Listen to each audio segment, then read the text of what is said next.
Ya, sekarang kita masuk ke materi menghitung frekuensi alel ganda. Jika sebelumnya ini berlaku hukum Hardy-Weinberg di mana P ditambah Q kuadrat sama dengan 1. Ini berlaku apabila terdapat dua alel dalam suatu lokus autosomal, ya. Nah, alel ganda, jika kasusnya alel ganda berarti dalam suatu lokus itu terdapat lebih dari dua alel yang mempengaruhi atau yang mendiami suatu lokus. Lokus itu adalah tempatnya gen, ya.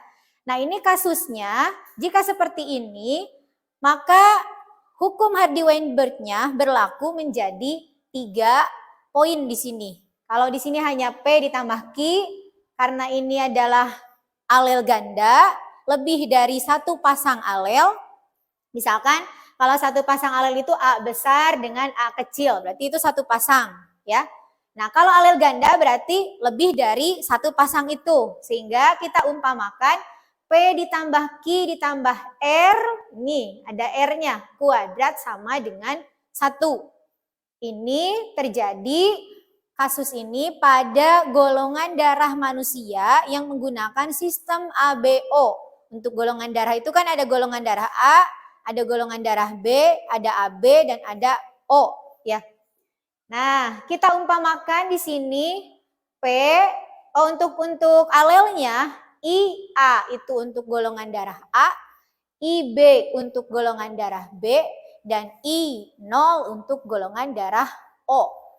Misalkan P ini kita umpamakan untuk frekuensi IA besar. Q adalah frekuensi IB besar. Dan R adalah frekuensi I0. Nah, menurut hukum Hardy-Weinberg di sini, karena tadi P ditambah Q ditambah R sama dengan 1, maka menurut, ini kan di dalam matematika namanya hukum apa? Hukum persamaan. Nah, ini harus diselesaikan dengan menggunakan matematika, hukum persamaan ini. Silakan Bapak Agus untuk menjelaskan bagaimana ini dijabarkan sehingga menjadi hukum persamaan. Dalam hukum persamaan ini dijabarkannya seperti apa?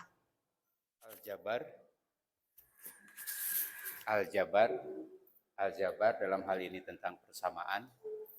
Saya akan mengulas materi yang waktu di kelas 10 tentang persamaan, ya.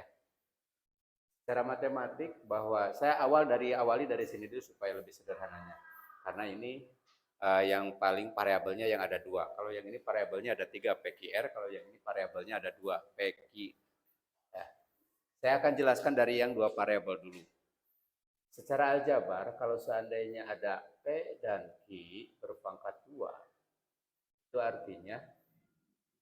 artinya bahwa ini perkalian berulang P ditambah Q sebanyak 2 kali, yaitu P ditambah Q kemudian dikali P ditambah Q, karena kuadrat, ya. Maka prosesnya itu P kali P, P kali Q, Q kali P, dan Q kali Q, ya. Kita coba jabarkan. P kali P menjadi P kuadrat. P kali Q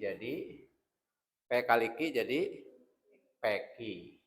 Kemudian yang kedua berikutnya Q kali P sama PQ juga, ya, atau QP.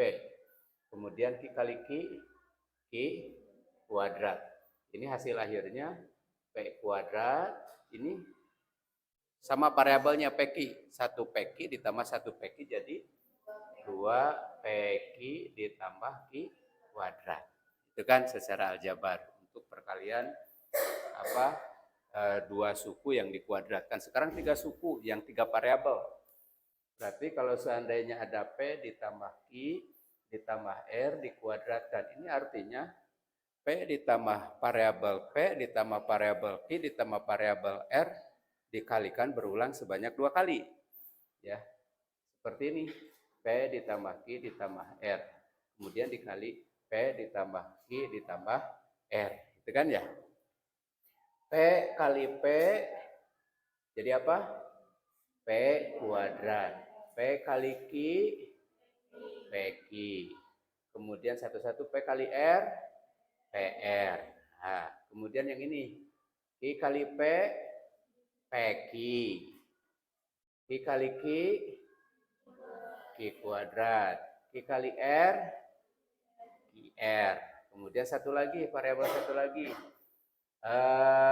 R kali P, PR atau RP ya. PR kali Q, QR.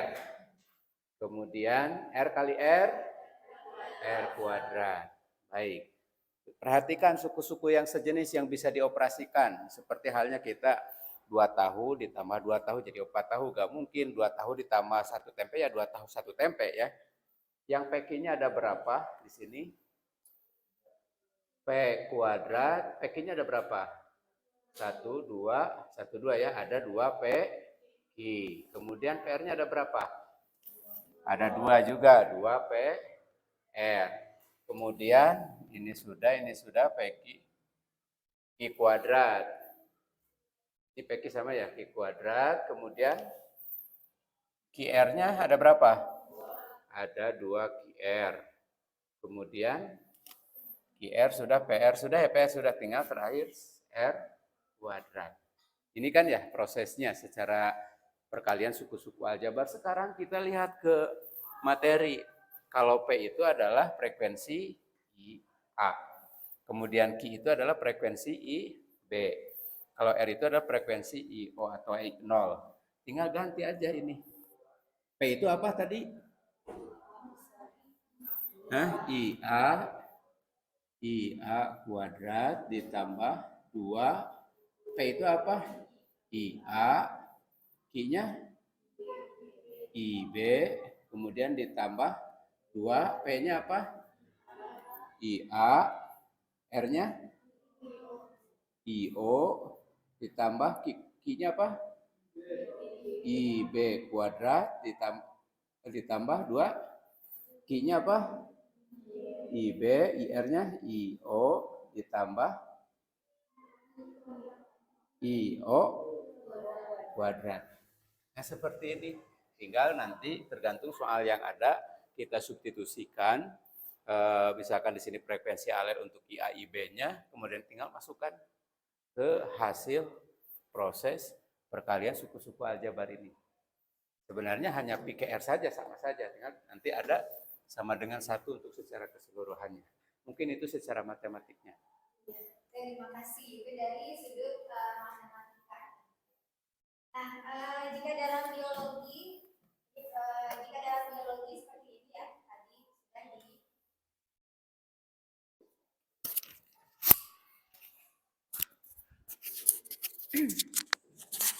sudah disubstitusikan ke dalam frekuensi yang diumpamakan dalam teori biologi. Boleh kita ubah di sini ya, karena ini biologi, supaya lebih bisa dipahami. Yang kuadrat ini kita tulis saja. Soalnya di sini mau membedakan antara homozigot dengan heterozigot. Kalau IA kuadrat berarti seperti ini, ditambah 2 IA IB, maaf spidolnya.